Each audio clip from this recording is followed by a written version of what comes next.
My name is Madhu. I was born and raised in the village of Idu, just past the Oji River bend, where the air smells of mango trees and the soil is red like roasted kola. I've lived here all my life, farmed the land, built with my own hands, buried family beneath the earth, and danced during yam festivals. So when I tell you what I saw, what I know, I don't say it lightly. It started with a stone, not just any stone, a smooth round one that sat by the narrow path leading from the village square to the forest edge. It had been there longer than I'd been alive.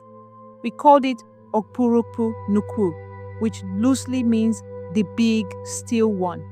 It was just there, always warm, even in the harmattan, and round like something shaped by time and not by man. We didn't pay much attention, to be honest. Children sat on it, lovers leaned against it. Some elders said their own fathers told them never to move it. And so we didn't. But then something changed. It was Ankem, the herbalist's granddaughter.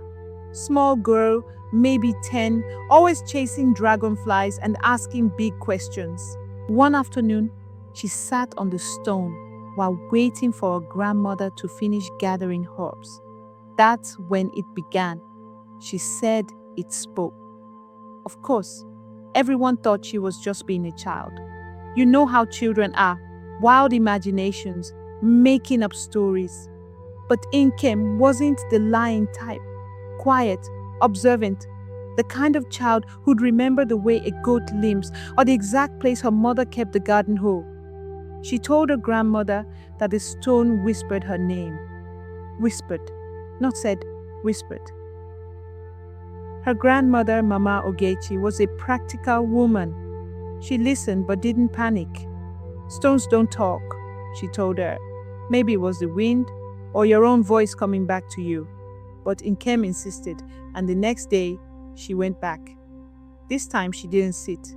She stood beside it and said, "What is your name?" She told us, me, her grandmother, and later the priest, that the stone hummed like a beehive and then said, "I am still waiting."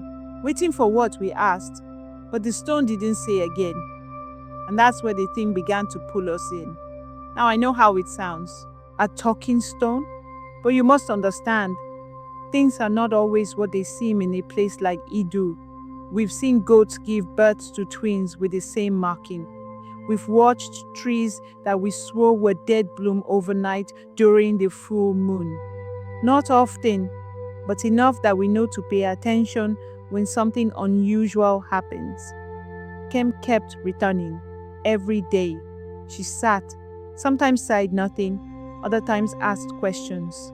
Some days the stone would hum. She said it felt like a purring cat beneath her palms. One day it said, "He forgot." Who forgot? She asked. No answer. This time, Mama Ogechi told the elders. Word spread.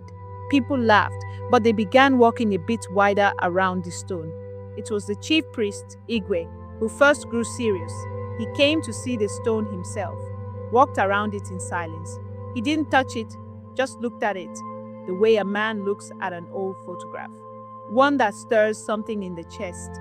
Then he nodded slowly and said, "Some stones are markers, not for the living, but for those who are gone." That was when things got strange. The dogs in the village began to bark at the stone at night. Chickens refused to roost near it. Then Nkem fell sick, feverish, but not in the body. She would sleep and wake talking in a language no one understood, voice deep and far away. When Igwe returned, he brought kola nut and chalk. He sat by the stone and poured libation. "Spirits," he said, "we are listening." That night he called the gathering of the elders and said the stone was a memory, a sealed one. Someone had buried a part of their life inside it, perhaps long ago. A broken promise, a grief too heavy to carry, a story left unfinished. That stone was waiting for the one who left it behind. The strange thing is, the next day an old man arrived in the village. His name was Ozor. A man said to have left Idu over 50 years ago after a falling out with his brother over land. No one had seen him since. Some thought he had died, but he came walking slowly, leaning on a carved walking stick. His beard was white, face lined like bark. When he saw the stone, he stopped walking. Tears filled his eyes. I buried her here, he whispered. Turned out Moozo had loved a woman named Ifunanya, a weaver from the next village. She died young, before they could marry. They used to meet at the stone every market day. When she died suddenly, he buried a lock of her hair and the beads she gave him beneath the stone. Then he left, ran from his pain, ran from memory. I told the stone I would come back, he said, weeping. But I didn't. I forgot her voice. That evening, he sat by the stone with Enkem beside him.